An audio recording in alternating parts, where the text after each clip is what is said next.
जय श्री श्याम भक्तों, अधिक मास का महीना चल रहा है, पुरुषोत्तम मास का महीना चल रहा है। भगवान विष्णु को अति प्रिय है। तो चलिए शुरू करते हैं। शांताकारं भुजगशयनं पद्मनाभं सुरेशं विश्वाधारं गगनसदृशं मेघवर्णं शुभांगं लक्ष्मीकान्तं कमलनयनं योगविद्यारनगम्यं वन्दे विष्णुभवहरं सर्वलोकैकनाथं। मंगलम भगवान विष्णु मंगलम गरुड़ध्वज मंगलम पुंडरीकाक्ष मंगलाय तनोहरि। 15वां अध्याय। वाल्मीकि ऋषि कहने लगे, इस प्रकार विष्णु की स्तुति कर ब्राह्मण सुदेव हरि के आगे बैठ गया। तब भगवान ऐसी स्तुति सुन मेघ के समान गंभीर वाणी बोले, हे वत्स, तुमने बड़ा घोर तप किया है, इसलिए जो इच्छा हो वर मांगो। सुदेव बोला, हे नाथ, जो आप प्रसन्न हुए हैं तो मुझको एक श्रेष्ठ पुत्र दीजिए। इस प्रकार ब्राह्मण के वचन सुनकर श्री भगवान बोले, हे वत्स, पुत्र का सुख विधाता ने तेरे भाग्य में नहीं लिखा है।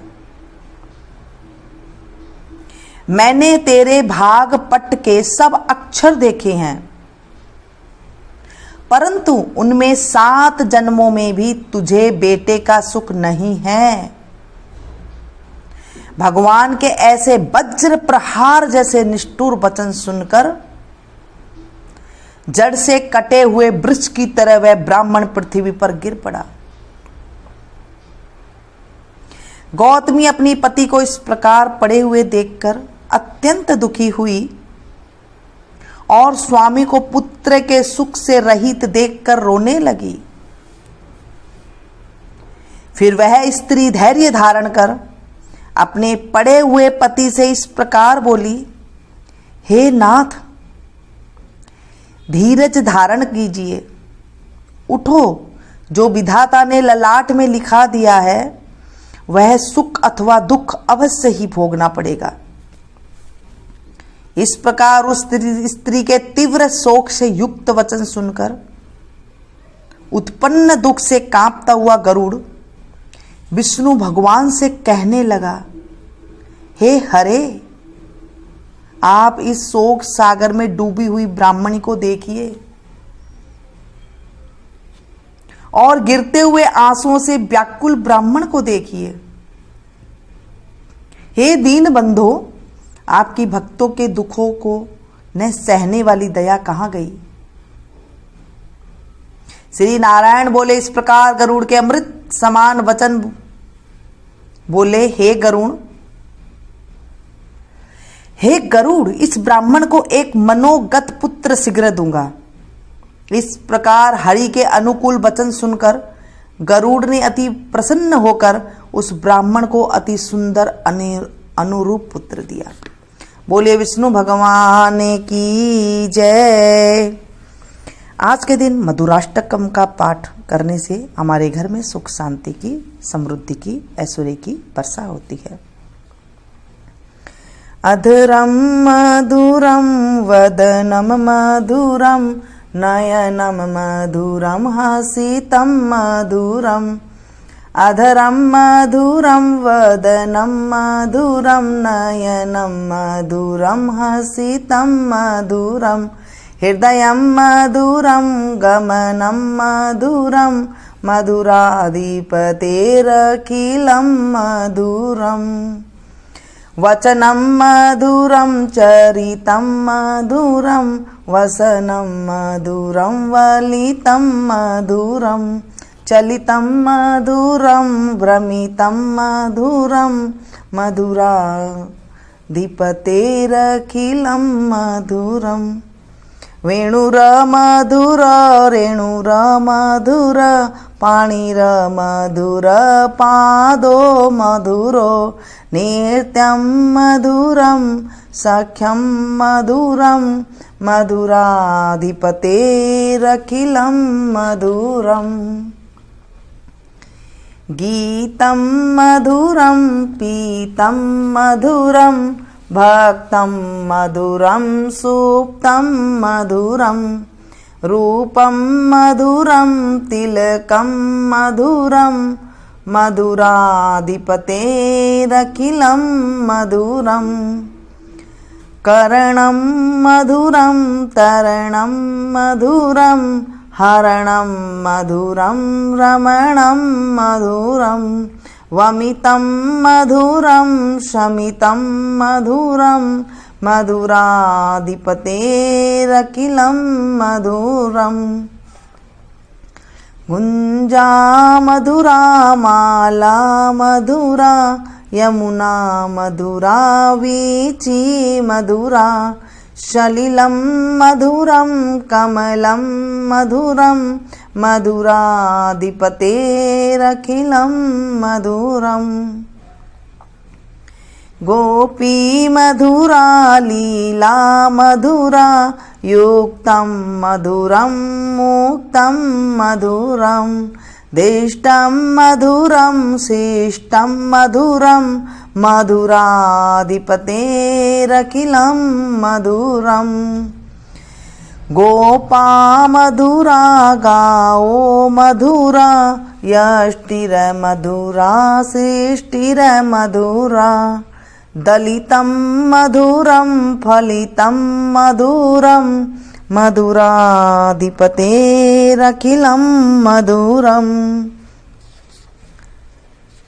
अधरं मधुरं वदनं मधुरं नयनं मधुरं हसितं मधुरं हृदयं मधुरं गमनं मधुरं मधुराधिपतेरखिलं मधुरं। श्री मधुरापति का सब कुछ मधुर है। उनके अधर मधुर है, मुख मधुर है, नेत्र मधुर है, हास्य मधुर है और गति भी मधुर है। उनके वचन मधुर है, चरित्र मधुर है, वस्त्र मधुर है, अंग भंगी मधुर है, चाल मधुर है और भ्रमण भी अति मधुर है। श्री मधुरापति का सब कुछ मधुर है। उनकी वेणु मधुर है, चरणर मधुर है, कर कमल मधुर है, चरण मधुर है, नृत्य मधुर है और सख्य अति मधुर है। श्री मधुरापति का सब कुछ मधुर है। उनका गान मधुर है, चरणर मधुर है, पान मधुर है, भोजन मधुर है। श्री मधुरापति का सब कुछ मधुर है। करुणम मधुरम तरणम मधुरम है, अति मधुर है। श्री मधुरापति का सब कुछ मधुर है। उनका कार्य मधुर है, तैरना मधुर है, हरण मधुर है, स्मरण मधुर है, उदार मधुर है और शांति भी अति मधुर है। श्री मधुरापति का सब कुछ मधुर है। उनकी गुंजा मधुर है, माला मधुर है, यमुना मधुर है, उनकी तरंगे मधुर है, उनका जल मधुर है। श्री मधुरापति का सब कुछ मधुर है। गोपियाँ मधुर है, उनकी लीला मधुर है, उनका संयोग मधुर है, योग मधुर है, निरीक्षण मधुर है, शिष्टाचार भी मधुर है। श्री मधुरापति का सब कुछ मधुर है। गोप मधुर है, गोए मधुर है, लकुटी मधुर है, रचना मधुर है, दलन मधुर है और उसका फल भी अति मधुर है। श्री मधुरापति का सब कुछ मधुर है। बोलिए विष्णु भगवान की जय, श्री कृष्ण कन्हैया लाल की जय। तमेव माता च पिता तमेव, तमेव बंधु च सखा तमेव, तमेव विद्या द्रविणं तमेव, तमेव सर्वं मम देव देवं पापहं पाप कर्माहं पापात्मा पाप संभवो त्राहि मां पार्वतीनाथो सर पापो हरो हरो त्राहि मां पार्वतीनाथो सर पापो हरो हरो त्राहि मां पार्वतीनाथो सर पापो हरो हरो सांब सदा शिवाय नमः।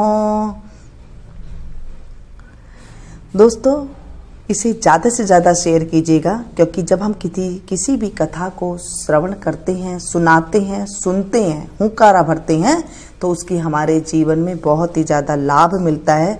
हमें करोड़ों गुना फल की प्राप्ति मिलती है। घर बैठे अगर किसी इंसान को हम सुना रहे हैं और उसने हुंकारा भी भर दिया, तो उनका पुण्य का जो फल होता है हमें 16वां हिस्सा फल अपने आप घर बैठे मिल जाता है।